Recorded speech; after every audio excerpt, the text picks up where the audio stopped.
A viagem começa em Cabo Frio, com muitas ilhas e penínsulas que atraem milhares de brasileiros no verão.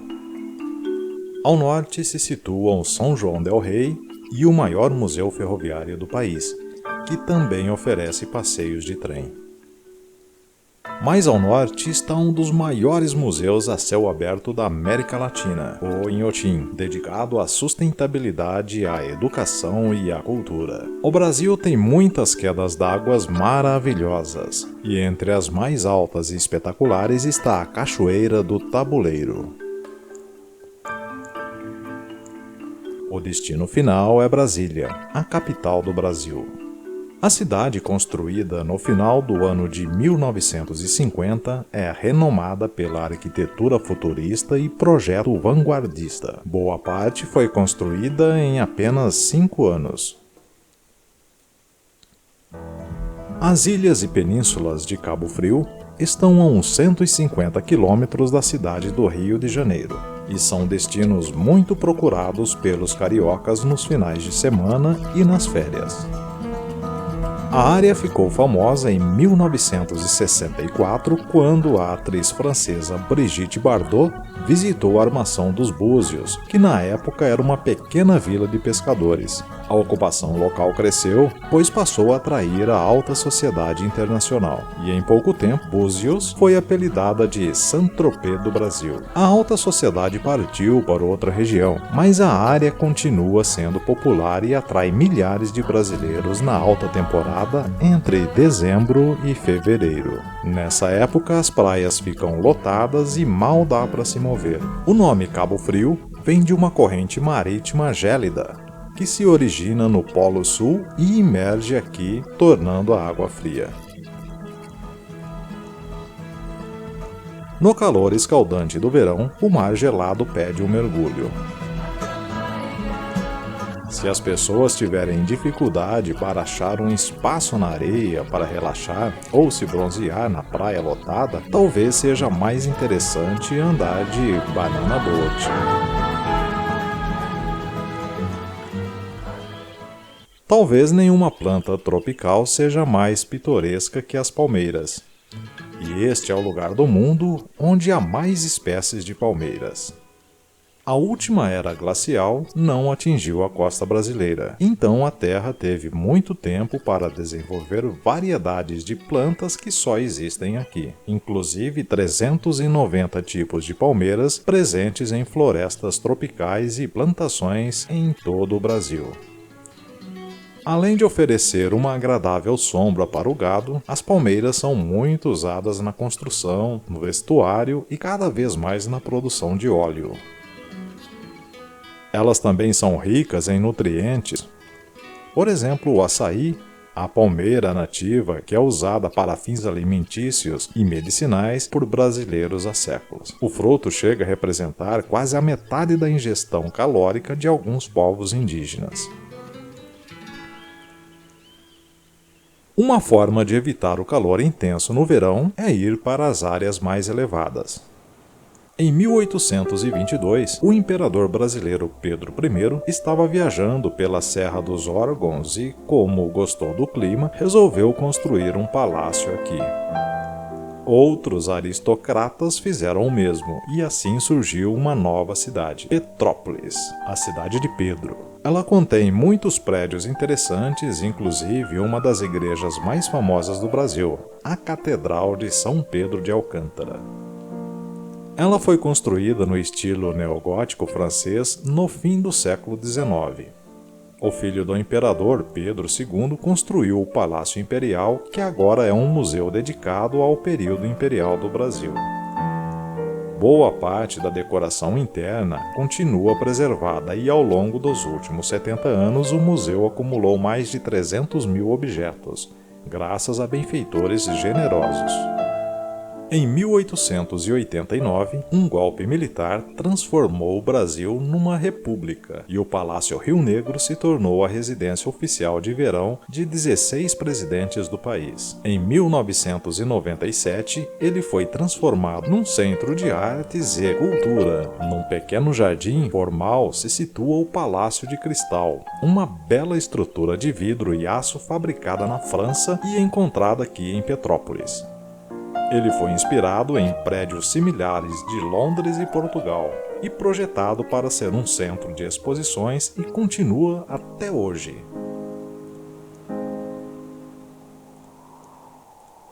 A viagem segue para o norte e sobrevoa montanhas arborizadas e enevoadas, até entrar no Parque Nacional do Itatiaia.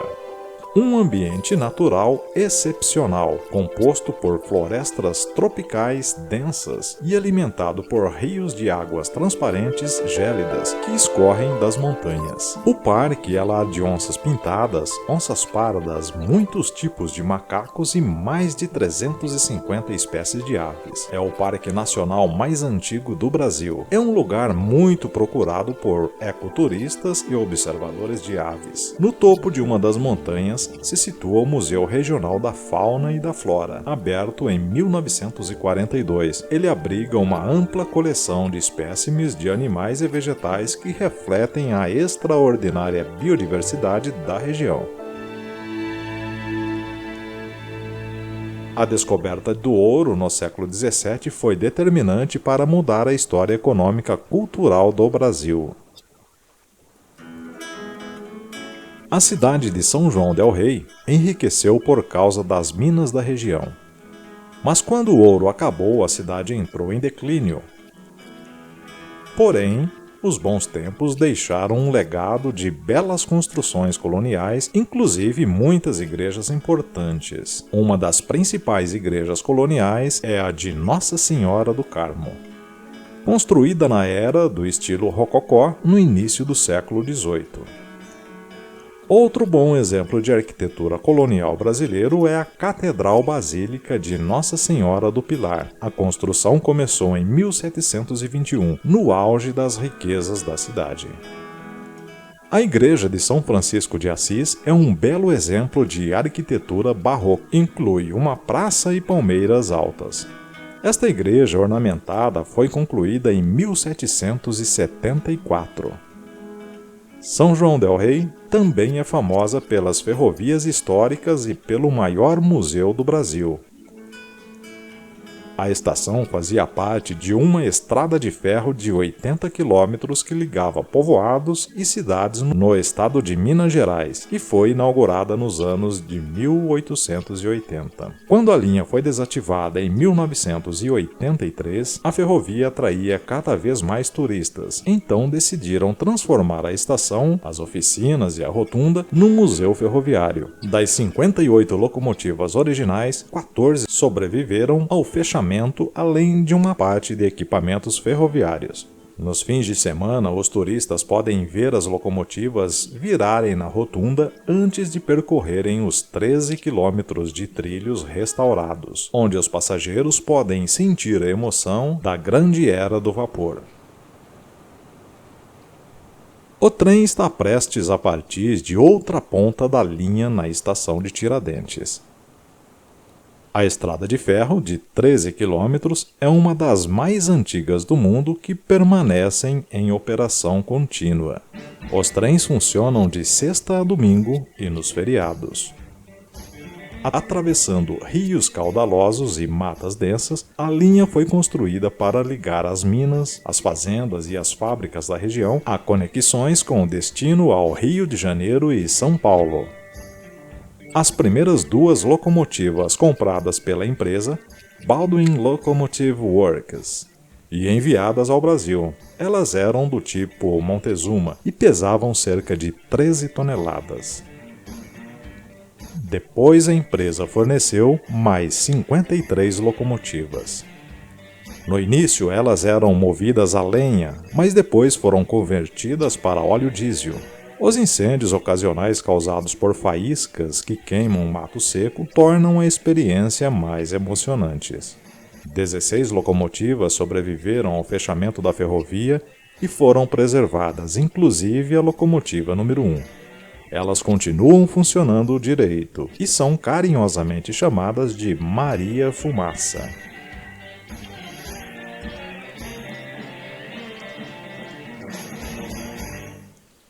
O café do Brasil é famoso e boa parte é produzida em Minas Gerais, um estado repleto de cafezais.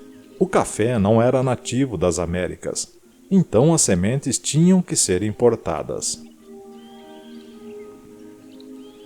Segundo uma lenda interessante, os portugueses queriam uma fatia do mercado do café, mas não conseguiam sementes com a vizinha Guiana Francesa, porque o governo não queria vendê-las. Então, em 1727, um diplomata foi enviado para resolver uma disputa de fronteira com o governador. No caminho de volta, ele conseguiu entrar com as sementes no Brasil, seduzindo a esposa do governador, que deu a ele um buquê de flores que escondiam uma grande quantidade de sementes de café. Agora o Brasil é o maior produtor de café do mundo. Ao norte, a 30 quilômetros de Belo Horizonte, se situa um dos maiores museus a céu aberto da América Latina, o Inhotim. Fundada por um magnata da mineração, este terreno de 20 quilômetros quadrados é dedicado à sustentabilidade, à educação e à cultura. O local foi projetado pelo paisagista brasileiro Roberto Burle Marx, que criou os traços fluidos e as curvas sinuosas do jardim. O Instituto contém uma importante galeria de artes modernas, esculturas públicas e instalações a céu aberto impressionantes. Também tem um jardim botânico com espécies raras de todo o continente. Desde a inauguração em 2006, o Inhotim recebeu mais de 1 milhão de visitantes, muitos da área rural ao redor do Instituto. Estas galerias abrigam arte moderna de mais de 30 países, inclusive obras de artistas renomados como o artista Anish Makun e Steve McQueen. Em 2006, a arquiteta brasileira Paula Zasmikov Cardoso foi contratada para projetar esta cuba geodésica cercada de eucaliptos. O pavilhão abriga a instalação de The Lama Lamina, de Matthew Barney, que representam um trator arrancando uma árvore. O Inhotim não é considerado nem um parque e nem galeria de arte, e sim um estilo de vida. O Brasil tem muitas quedas d'água e uma das mais altas e espetaculares fica a caminho de Brasília, a Cachoeira do Tabuleiro.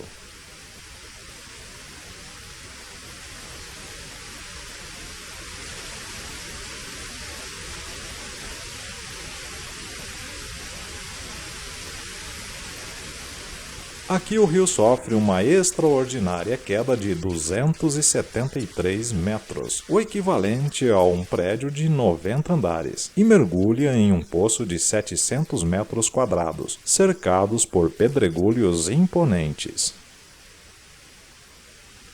Os turistas são alertados para não mergulhar no poço, que é repleto de pedras submersas perigosas.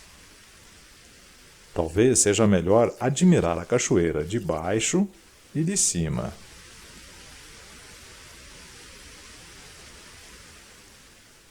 A área tem outras quedas d'água muito mais acessíveis que podem ser desfrutadas por pessoas de todas as idades.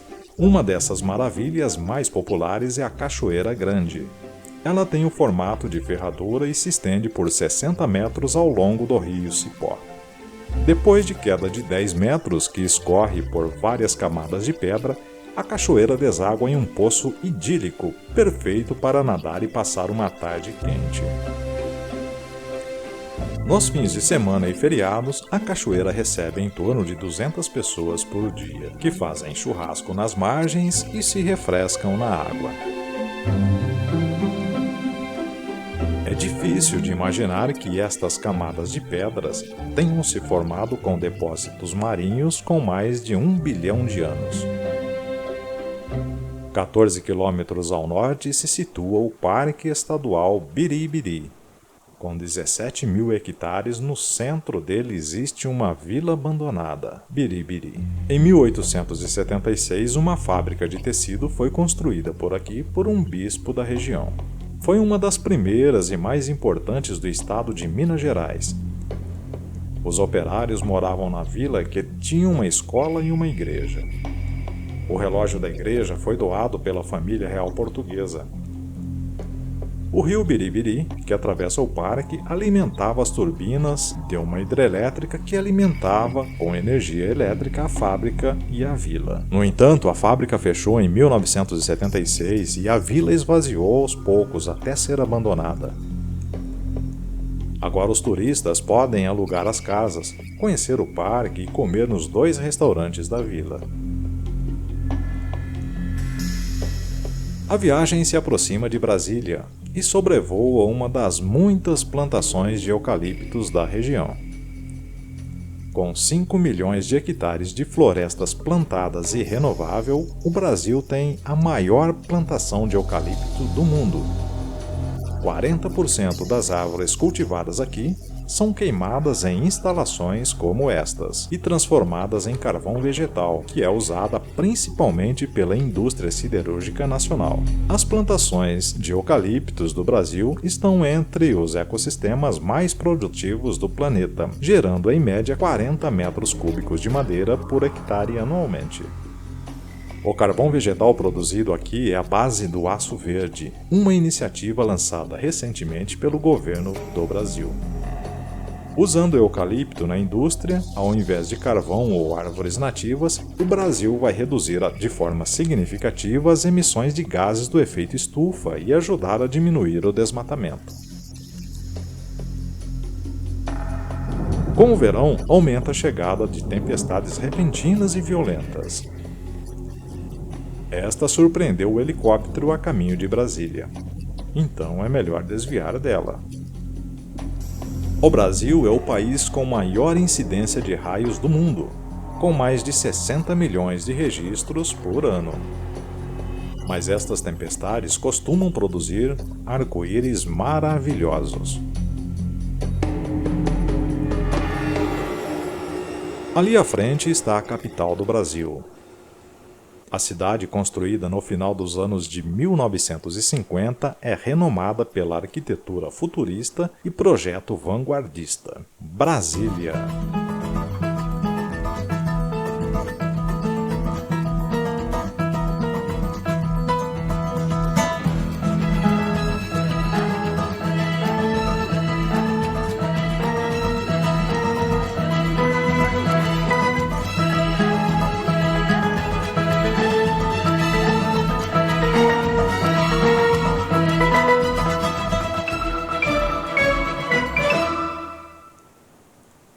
O presidente Juscelino Kubitschek encomendou a construção da cidade em 1956 com o lema 50 anos em 5. O sonho do presidente Juscelino Kubitschek era que o Brasil crescesse nos 5 anos de mandato dele tanto quanto havia crescido nos 50 anos anteriores. Sob orientação do famoso arquiteto Oscar Niemeyer e do urbanista Lúcio Costa, eles conseguiram algo que parecia impossível. Construíram a cidade básica em apenas 4 anos. Brasília foi oficialmente inaugurada em 1960, o símbolo de uma nova era para o Brasil.